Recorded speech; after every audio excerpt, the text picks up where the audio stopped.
Hello, everybody. My name's Louis Yakumi from LConnect. Welcome back to one of my LConnecting conversations with.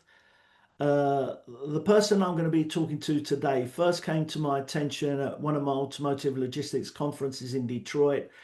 I can't remember the exact dates, 2005, 2006, when he gave kind of a futuristic talk about supply chains and logistics. And even at the beginning, people were saying, really, is this any of this stuff really going to happen? And then he went too far when he said, one day we're probably going to be able to run our supply chains from a mobile phone. And bearing in mind, this was a year or 2 years before the iPhone came out, I think at that stage, people thought, now this is ridiculous. We're never going to be able to have a mobile phone as powerful as that to be able to do it. And obviously, since then, with the iPhone coming out and iPads, etc., you know, the gentleman I'm speaking to today, Phil Abrahams, was proved to be right once again.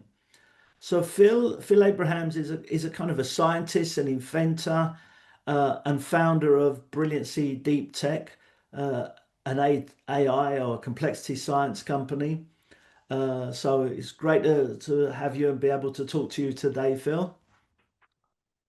Thank you. It's nice to be here.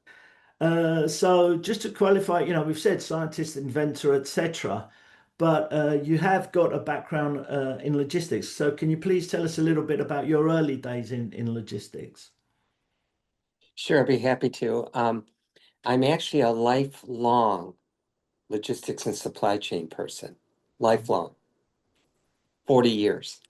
Uh, I'm very fortunate I started in with Kmart Corporation when they were the largest retailer in the world, and learning all facets of logistics and supply chain, from international freight, domestic freight, truckload, rail, air, large complex distribution centers and supply chains and all of that. And actually, when I was at Kmart is when I invented what is now known as Manugistics, which still to this day is considered potentially the number one supply chain software out there. From that phenomenal background at Kmart, I then went to Domino's Pizza World headquarters and got deep into the global food supply chain and learned so much. And from there, the vice chairman of General Motors grabbed me and asked me to re-engineer all of General Motors' global supply chain from top to bottom. And prior to the GM, I was grabbed by Walmart to do a significant deep dive and re-engineering of Walmart's supply chain. So while that was all going on, I found and realized what mobile phones and artificial intelligence is going to do to supply chain. So went to graduate school, focused strictly on that next generation supply chain. So that's kind of how I started. Okay. So what was it there that kind of started you off looking at alternative solutions for supply chains and logistics and led to many of your kind of ventures since? I know you said the vice chairman of General Motors came in and asked you to look at some of the stuff, but you must have already been doing things differently to get his attention. Yes. Um, Two answers, that two-part answer. The first part is, at the time when Kmart was 25 times bigger than Walmart, at the time. Yeah. So, Kmart was doing 30 billion, Walmart was doing 3 billion. Of course, Walmart's way bigger now. But so Mm. to put things in perspective, Kmart was really the cutting edge, state of the art. They were the Google of retail, um, and I was deep in one of the largest supply chains in the world. And I had realized as a young man that there was just too much complexity associated to the software that supply chain people were required to use. And so where I was exceeding my goals, I looked around and everyone else was suffering, the other supply chain people. Yeah. And I thought, this is kind of unfair that they're suffering and I was doing very well. And so I had realized the reason it's doing very well is I had caught on early that you need to have the ability, if you want to be a good supply chain person, you have to have the ability and the intelligence to know what software is working for you and what software isn't working for you. So in grad school, I went in and did my research, and now I'll get to General Motors. I did my research in grad school, and this got me into complexity science. My thesis statement was running companies without software. Now, note on that, you notice Google, Microsoft, these guys, Salesforce, they are no longer hiring programmers. There's no more software. Google, Salesforce, Microsoft, they're getting rid of all those guys. So going back to my research, I did my research on running companies without software, eliminating IT departments, and making complex corporations and governments disappear. That got the attention of the vice chairman of General Motors, because Wall Street was saying to him, hey, GM, you're bringing in $200 billion every year, but you're not making much profit. So they had me go look at every process, practice, and procedure for every department in the world for GM. And that led to the creation of Covisint, which is now called OpenText. So I'm actually the founder of Covisint, which is now OpenText. And Vector, which was the first fourth-party supply chain company. I'm the founder of that. And then I created Sydney, which eliminates 3PLs, 4PLs, all of that. You go deep into AI. So that got the attention of the vice chairman of General Motors. Right. Okay. Yeah, I'm not surprised there. Um, so kind of bringing it forward a little bit, still not to the end, but what are the biggest challenges facing supply chains in 2015? And today, 2025. 2025, sorry, not 2015. Yeah, 2025. Yeah. Oh, there's many. We're currently in an environment where, and one of the things at Brilliancy Deep Tech. So at Brilliancy Deep Tech, we say we are more advanced than AI. Now, people say, wow, Phil, Yeah. that's a bold statement. Yeah. But forgetting about my AI background, I'm a supply chain expert in my DNA. I was bred all my life deep in supply. I'm a supply chain guy, Yeah. right? And so the challenge, and again, this is what drives Brilliancy Deep Tech. The challenge for supply chain, this is very serious. Yeah. The challenge for supply chain, all supply chains, remember how supply chains collapsed during COVID? Yeah. That's nothing compared to what's coming. Okay. So now, here's why. When there's a crisis like COVID, all those supply chains fell apart. Yeah. Okay. So we're going to have a bigger crisis. So you know what's going to happen to those supply chains. The only way you can avoid those, okay, is you have to be able to have a tool that can predict what's going to happen in any area, but for this call, we'll talk about supply chain, Yeah. 9 to 12 months before it happens. And that's what my software does. It can predict with north of 90% accuracy, 9 to 12 months before you even know you have to make a decision. Okay, so two things are going to happen. You can be in a supply chain environment where you never have a crisis because you're always 9 months ahead of the crisis. That's our system. Or you can do nothing and just be overwhelmed with crisis management. So traditional supply chain people and executives think crisis management is really part of supply chain. That's what they tell you. Truth be told, if you can eliminate the surprise attack that supply chains have to deal with, if you can move that out of the way, you no longer have crisis management. Now, here's what's going to make it even worse. Artificial intelligence. Now, and this is so serious, and I'll give you an example.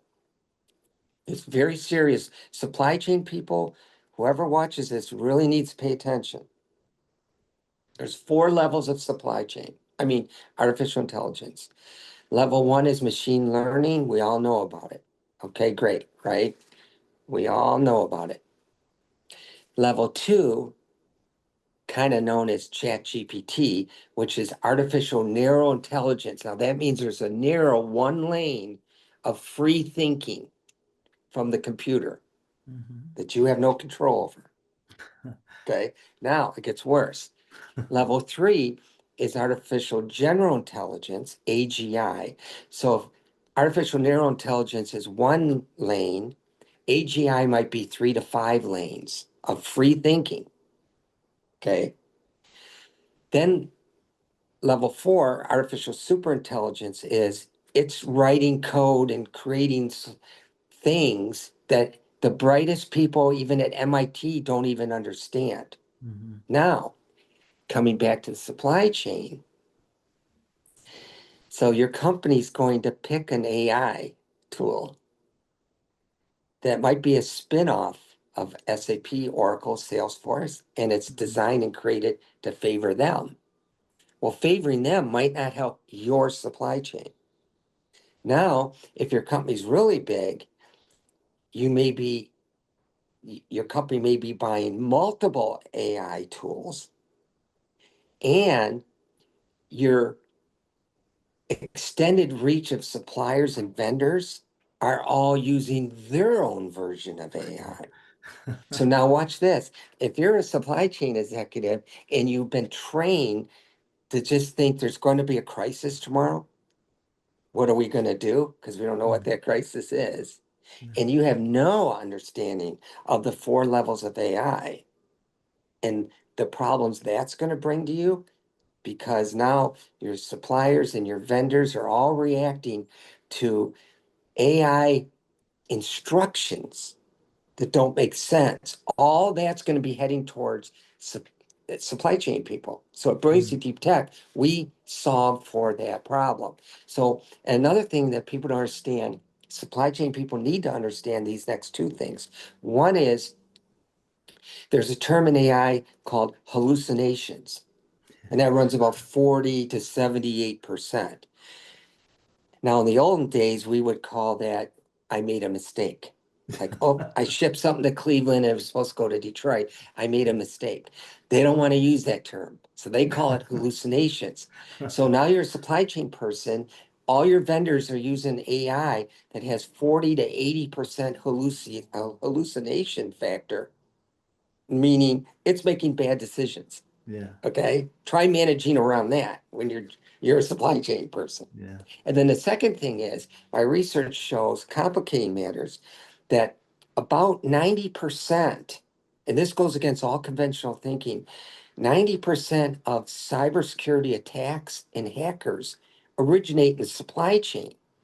They've been trying to tell people that it's the disgruntled employee. No.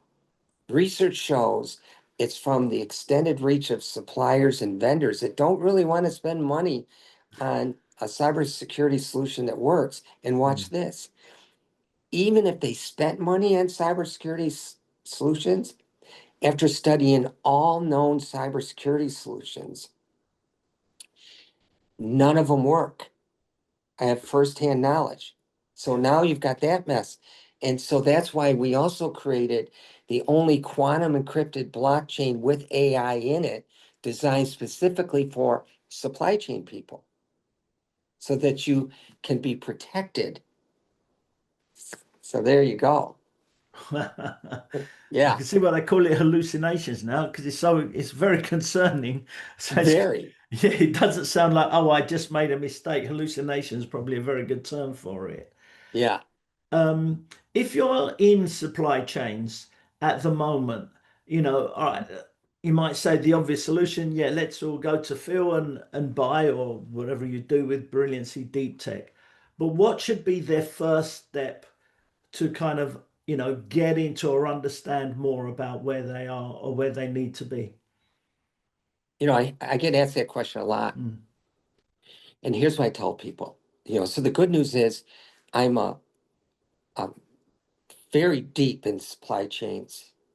And so I have the resume and background to answer these kind of questions. Yeah.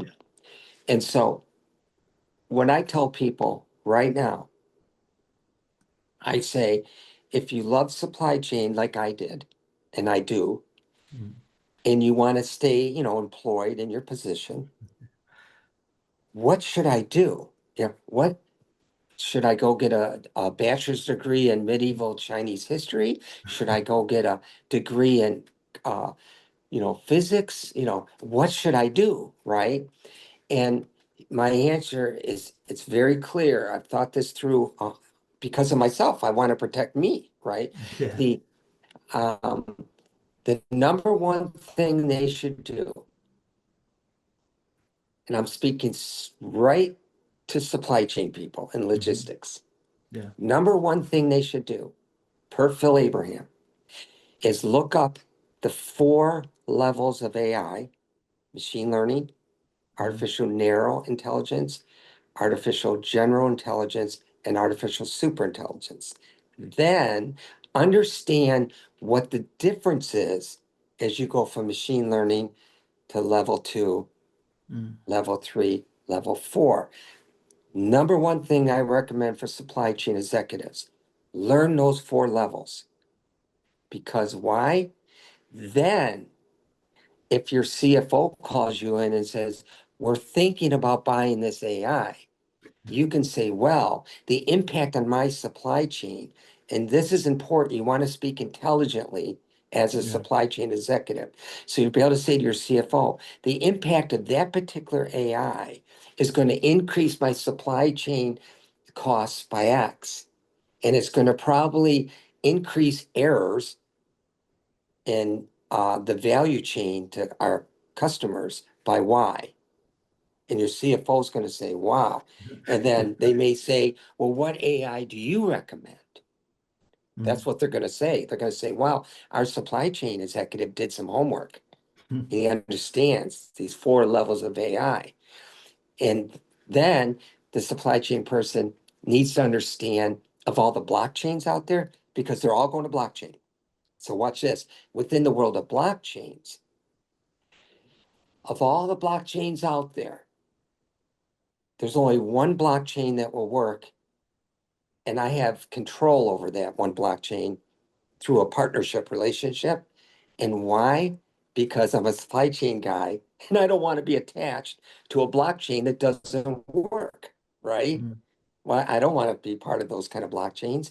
So my advice in a recap is learn the 4 levels of AI and also spend some time, you know, why is Phil Abraham saying one blockchain is way better than another? And one short of many answers to that question is transactional throughput. So most of them are doing, 1,000, 2,000, 3,000 transactions per second. Okay, that sounds like a lot. Mm.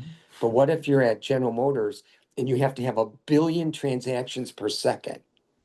What's going to happen to your supply chain when your company's blockchain decision is going to completely disable your supply chain? See?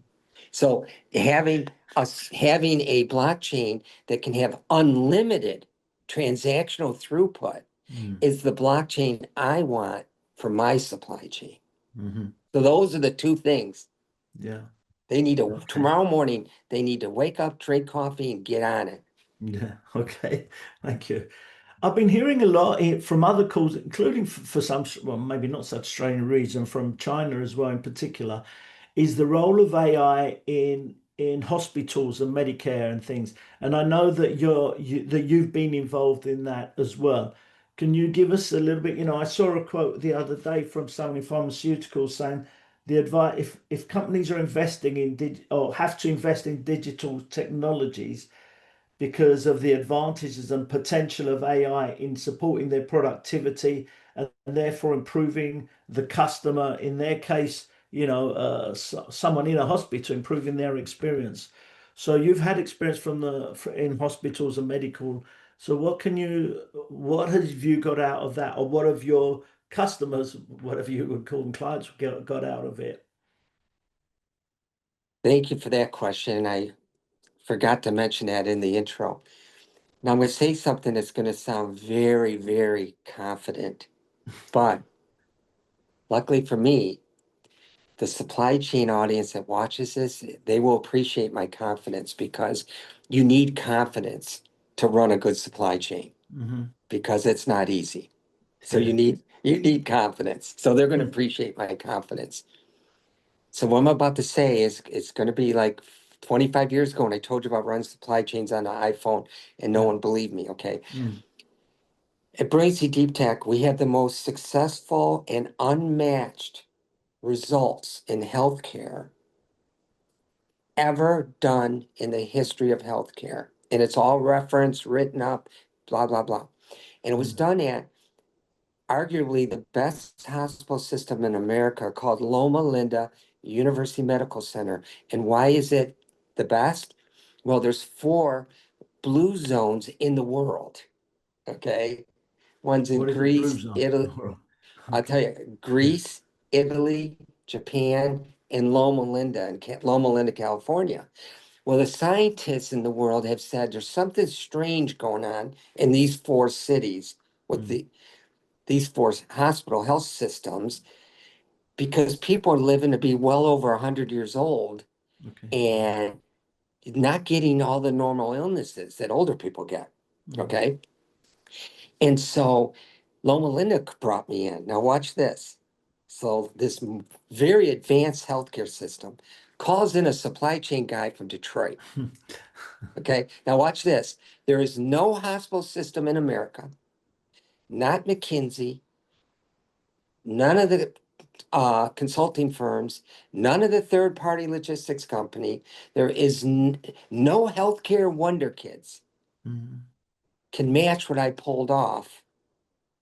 And I'm a supply chain guy. I want to make that clear. So you got to Mm. ask yourself, how does a supply chain guy go into the best hospital system in the country and make it insanely better, including driving cost out never seen by man and improving patient outcomes to levels never seen before?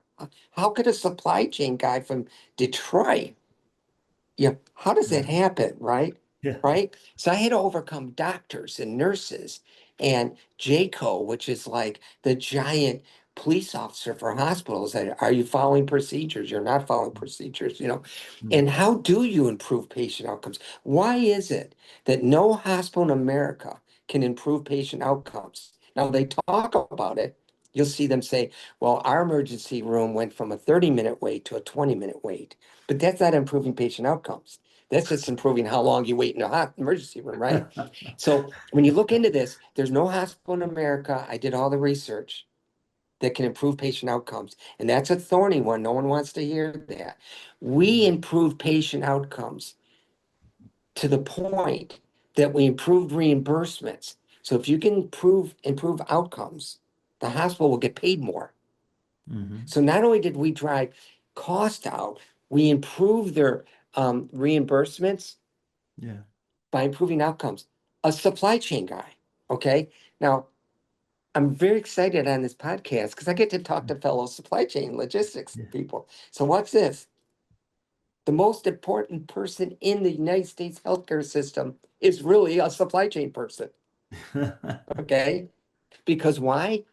I took all my work with Kmart, Walmart, General Motors, all my inventions, all my science, all my AI, I was brought in as a supply chain guy and all my complexity science. And no hospital in America can even save 1%. Now, just for the record, somebody will say, oh, that's not true, because I know someone in a hospital that saved 12% on IV drip bags, but all the other costs went up. So on balance, they can't save 1%. Okay. I did all the research. I know this Mm. to be a fact. We saved at Loma Linda, we had every department in the hospital. So whether it was pharmaceuticals, cardiology, orthopedics, food for the cafeteria, freight, purchasing. At the low end, we hit 20. At the high end, we hit 80%. So no one can hit 1%. We hit from 20 to 80%, and we improved patient outcomes. Mhm. So this all came from a supply chain guy, right?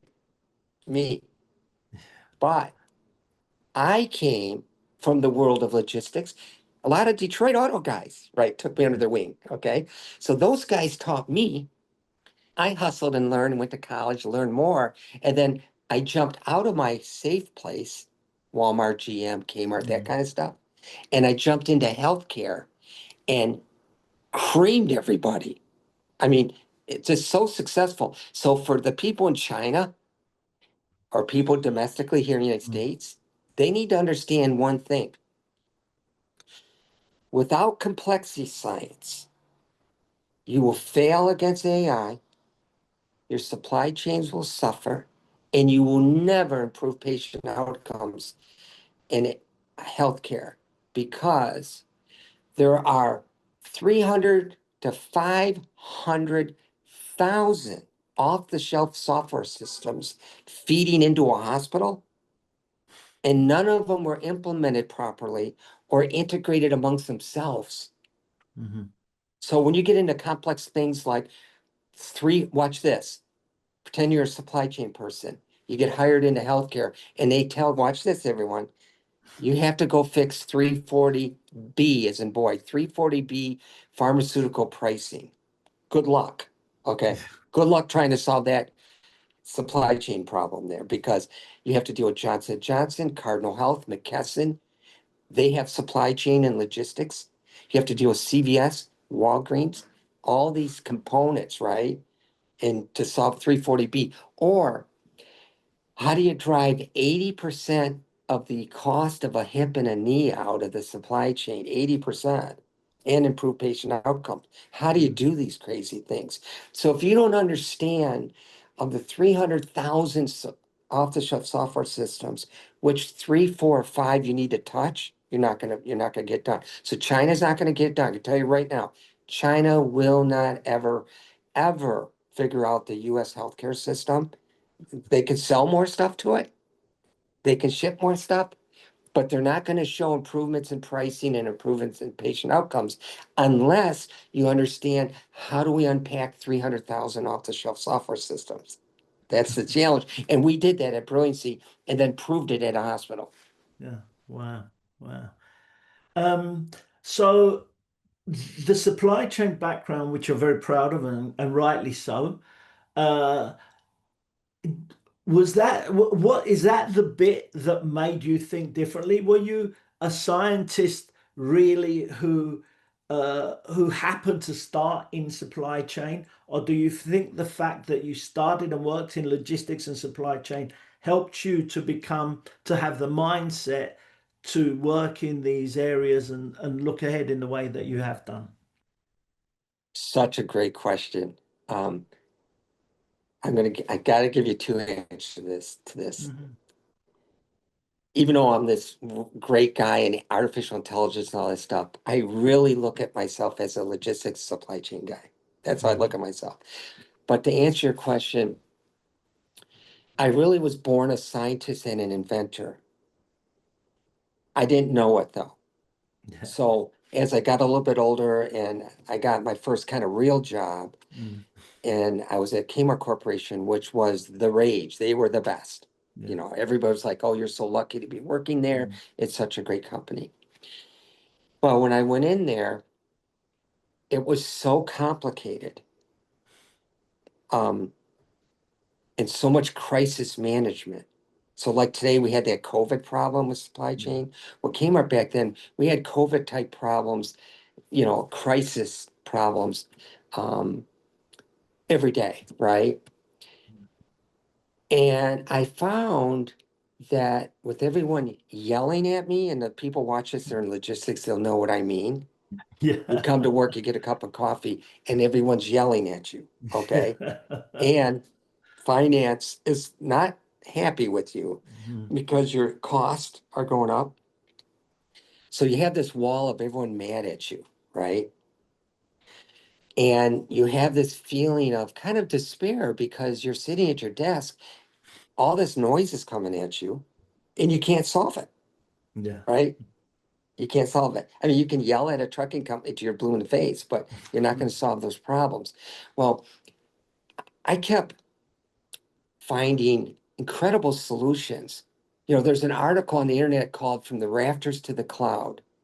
It's a 9-page article on how I invented Manugistics, which, and I got in a lot of trouble.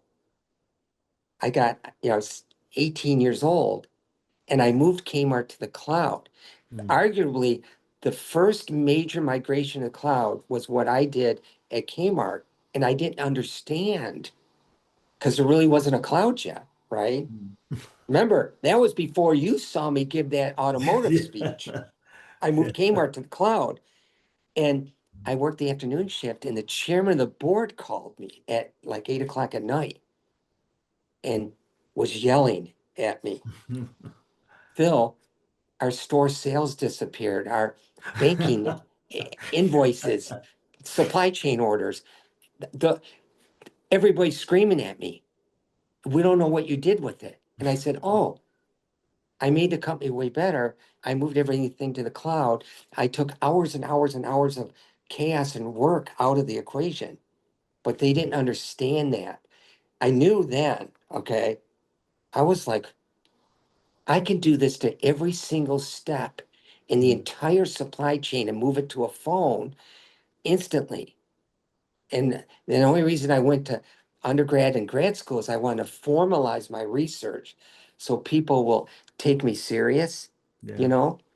And early in, I realized here's what's important: 2 words, easy button. So, what if you could run your supply chain with a easy button? What if you could run finance and accounting and predict crises 9 months ahead of time with an easy button? So I spent my life building the coolest easy buttons. For example, we're now building AI wearables for the supply chain. Okay. We're Mm. building platforms that, hang on, I gotta shut this door. There's some noise out there. We're building platforms that we're building platforms that this is going to blow your mind. Mhm. We're building platforms where you can take 100 or 500 databases and files, unlimited. So you could take 5, you could take 55, you could take 155 that aren't talking to each other. Mm. Throw it over the wall to our platform, and in literally seconds, certainly in minutes, it can merge and mesh all of them into one new file that has meaning. And a few seconds after that, build a visual for you that explains what was in those 150 files. Then you could say, if you're talking hospitals, you could be talking General Motors and Automotive or Walmart, Mm. GM, you could say, now tell us brake pad problems with GMC trucks. Mhm. Boom, just like that. Or you could say, complicated supply chain problems having to do with sporting goods and global Walmart. Boom, it does it for you just like that. Okay. Or you can say in healthcare, doctors, knee surgery, patient, and the patient procedure experience, and all linen, bedding, towels, band-aids, gauzes, everything used for that knee surgery, one visual. Wow. So all those different files, bring them in, poof, boom, there you go. That's what we call easy button for supply Mhm. chain people. And it has AI embedded into it, advanced quantum encryption. For example, today's supply chain executives don't even understand the there's a gold standard for cybersecurity called AES 256. That's the gold standard. And AES 256 has been hacked for over 35 years. But they're telling everyone that's the gold standard. Our AES is trillions of trillions times 256. Ours is 10 to the 1500th power times 12. That number is so long it could circle the earth billions of times. And we embedded that into a blockchain. We added identity management to the front end. We added um, the quantum encryption, the blockchain, the AI, and identity management to it. We designed it for supply chain and logistics people. And then you can merge and mesh any file you want, anytime, with the visuals. We did it for the supply chain people. Wow. Isn't that Amazing. incredible? Yeah, So no, easy button, absolutely and watch, incredible. easy button. Yeah. Why That's would you what I want need in hard? my I life. was thinking, I was thinking this morning, Yeah. I was thinking this morning, hang on a second. Why would anyone want to have a hard button when you can have an easy button? Yeah. Right now, supply chain logistics people go to work and this is what they're doing. They're doing hard button, hard button. I want my life to be harder, Yeah. right? Yeah. And they that's what they're saying. Yeah. We create easy buttons, easy, easy, easy. Mm. What about you mentioned it a little bit there with some examples, some small examples about General Motors, but what about specific, you went into detail a bit on the healthcare, which is important. Uh, but what about automotive? Is there anything that you would say a message for automotive supply chain and logistics people? Oh, they're truth be told, and believe me, I know a lot about automotive. Okay. No, nobody, including the most advanced supply chain people, whether at any car company in the world, was given the assignment to look at every process, practice, and procedure for every position, department, vendor, supplier in their whole world, but me. So I know what I'm talking about. They are in a world of trouble. My advice to them is they're in a world of trouble. If they thought yesterday was rough, it's going to be 10 times that tomorrow. And the reason is the AI is creating chaos. Instead of creating chaos at like 10 miles an hour, it's creating chaos at 150 miles an hour. To put it in automotive terms, Yeah. okay? It's like a Corvette of chaos coming down the freeway at 180 miles an hour. Yeah. It's the worst nightmare for logistics and trying to get costs. And then don't forget, all the hackers are inside the supply chain. And Mm, don't forget this, they're they're creating and passing laws here that's starting to say, hey, we're going to hold people responsible within the company for the damage done from hackers. So if there's damage done to people and a hacker they can prove came in through GM, somebody's going to get in trouble with GM. mm, Well, watch this. Within GM, they're going to say which department did, because nobody wants to get in trouble, right? Which mm, department? And they will find out, okay? They will find out for mm. sure, 100%, that it came from the supply chain. Wow. So that's what the automotive guys are up against. So, Mm, there's only one way out of this, and it's easy buttons, not understanding why cybersecurity isn't working, and understanding the 4 levels of AI. That's the mm, secret to help automotive. You do those mm, 3 things, mm, you're in great shape. And we did them. And so at least they can, but here's the good news. They can literally, at a minimum, grab the phone and call me in mm. for a cup of coffee, and I can lay all this out for them. So they Yeah. don't have to go spend 12 years trying to figure this stuff out. And then going back to your supply chain routes, um, why isn't supply chain or why aren't supply chain executives as respected as they should be, at the very least in the automotive industry? You don't see automotive supply chain executives becoming it isn't a route to see, it isn't a route to CEO.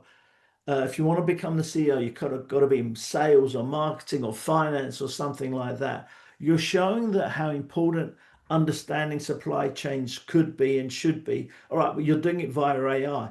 but it's your supply chain background that really helped. Do you think supply chain executives aren't as respected as they should be because of the work that they do and their understanding of the industry? Should they be more respected? Oh, this is a great question. It's an easy one to answer.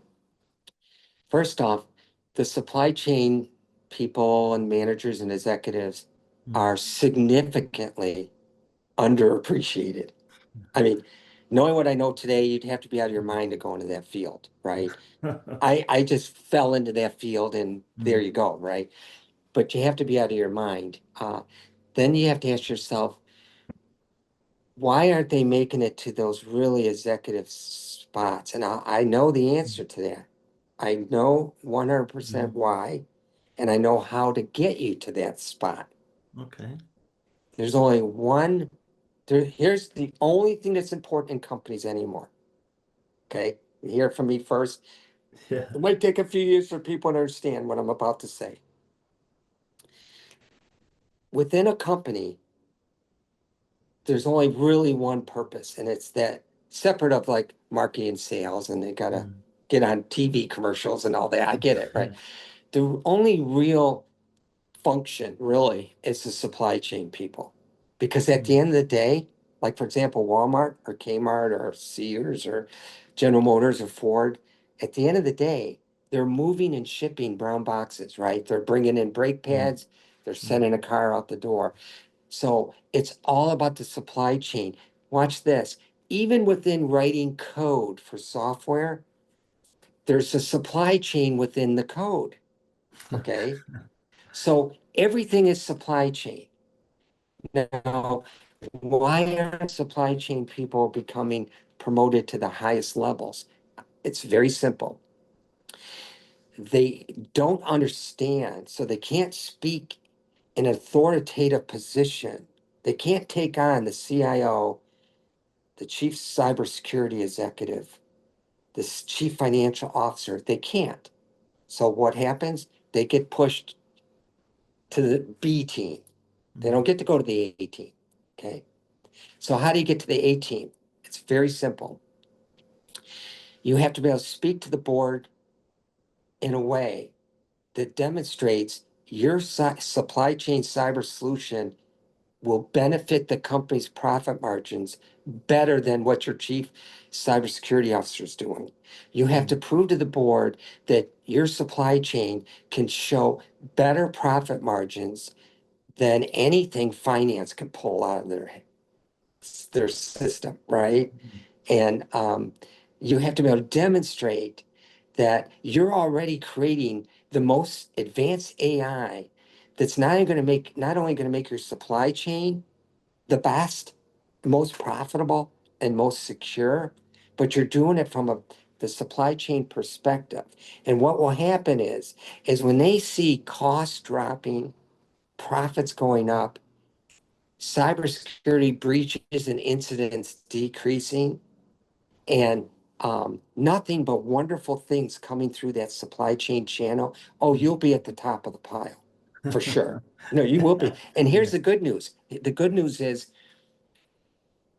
I have the solution. So it's the good news is there's somebody out there right here, me, that can show them how to get to that place. Mm, Because why would you want to work hard all day, deal with all that crisis management, and watch the other people get promoted at work?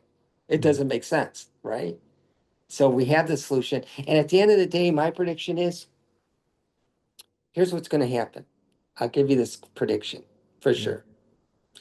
Either supply chain executives are going to embrace what I'm trying to teach, or my easy button is going to make supply chain just a function of a touch of a button. That's what, because Yeah. that's what I'm working on right now. I'm working Mm, on a button to make supply chain yeah. very easy. So supply chain executives, I want them to rally around what I'm working on so they actually can have their own set of easy buttons so Mm, they can shine and climb the ladder. That's what I really want for yeah. all of them. So they have to embrace that. If they don't embrace it, this technology that we're creating is, you know, Yeah. phenomenal. No, absolutely. It sounds fantastic. And we've been through it. I'm sure you go through it very regularly. I've been through it before with you when people were saying, what is this guy talking about? It sounds too futuristic. It will never happen, and so on. So we've heard that all before. As I've said, I'm sure you hear it every day now. But my previous experience has been listen to Phil, take on board what he says, look into it deeper by all means, and see what you find. But don't whatever you do, don't dismiss what Phil's just said. Just take it in, listen to it, take your time to listen to what he said, and I'm sure you'll find some very interesting things there. So thank you very much, Phil, for your time. Thank you for sharing all of that and all of your experience with us. And I'm very pleased to hear someone so proud of being a supply chain guy, and hopefully showing some of the ways that a supply chain guy or supply chain position can continue and perhaps grow to be even more important in the executive world and in the C-suite. So thank you very And much today, Phil, for your yeah, time. I really appreciate it. yeah, and I want to throw two quick things in before we finish. You Yeah, know, yeah, please do. I'll be in Kansas next week. We're opening up our second office. In 2026, we're planning on opening 100 offices. Because why? Companies are now calling us saying, nothing we're doing is fixing our supply chain, and that's hurting our sales. Mm, So mm, can you use your solutions to fix our supply chain, which will fix our sales? So mm, for supply chain people watching this, the proof's in the pudding. We're scheduling to open up 100 offices next year. And mm. so this is where the action is. Thank Yeah. you for having me here. Yeah, no, it's been my pleasure. Thank you very much, Phil, and we'll certainly keep in touch and follow up with you. Thank you very much. Thank you. Thank you.